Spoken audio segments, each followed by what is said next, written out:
Subscribe to the Vedanta Vision YouTube channel and tap the bell icon. You'll get notified whenever we upload a new inspirational video. From the material standpoint, abhyasa means action. Whatever action it is that you're performing, when you perform that action, mechanically it loses its vitality and power. But when you act, knowing fully well why you're acting, what purpose you are acting with and what you hope to achieve with it, then it has power. So he says, Jnanam, purpose is better than just mechanical action. Then he says, consistency of action is more important in the sense consistency is what gets you the results. And karma phala tyagam is the best, means when you renounce the obsession for the fruit of action, which we've already seen in the last verse. You do what you have to do without worrying about what the fruit is going to be. Then you are performing the highest caliber of action. As he says in verse 1 of chapter 6. What does he say in that? Anashrita karma phalam karyam karma karoti yaha. Saha sannyasi. He is a sannyasi who does what he ought to do, performs his actions, his obligations, his duties. Then what must he give up? Sannyasi means giving up. What must he give up? Anxiety for the fruit of action. Obsession for the fruit of action. All of us are so obsessed with the fruit that we are not performing the action properly and therefore meet with failure. So, that's all that you have to do. From a spiritual standpoint, from the highest standpoint, what you need to do is abhyasa means sadhana, karma yoga, bhakti yoga, jnana yoga.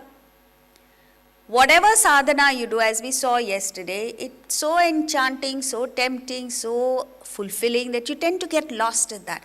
Never forget the purpose for which you are doing it. The purpose is to purify your personality and evolve spiritually to get to the state of realization. So you must always remember the purpose. And then he says, once you divest yourself of the desires, you must meditate.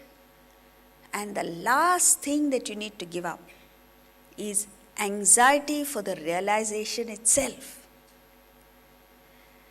Anyone who's stuck even with that last one desire doesn't get to realization. Therefore it is that in this Lives of Saints, it's very interesting. Sant Tukaram was a person who was totally focused on realization, on his Lord.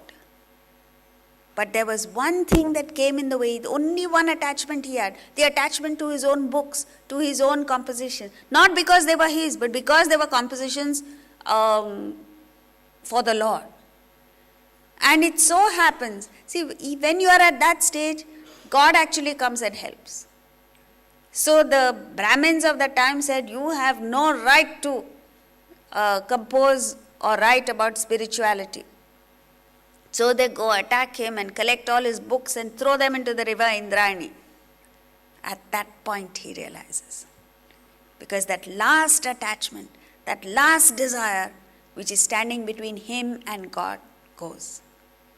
And the moment he gives up that attachment, the story goes that the river goddess Indrayani herself took out the books and gave them back to him. So this is it, friends. Live life with a sense of detachment and the world will be at your feet. God will be there to serve you. Today you want the world to serve you. Doesn't happen. Ramakrishna Paramahamsa was struggling to reach the state of realization, and his guru Totapuri came and smashed the idol because it was the idol that stood before him and realization.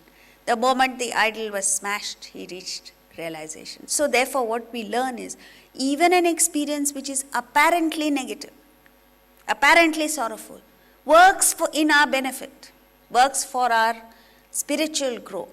So don't look at challenges, don't look at things that go wrong in our lives as impediments. They are only there to help us in our progress towards realization. And if you use it like that, you'll be able to convert challenges into wonderful opportunities.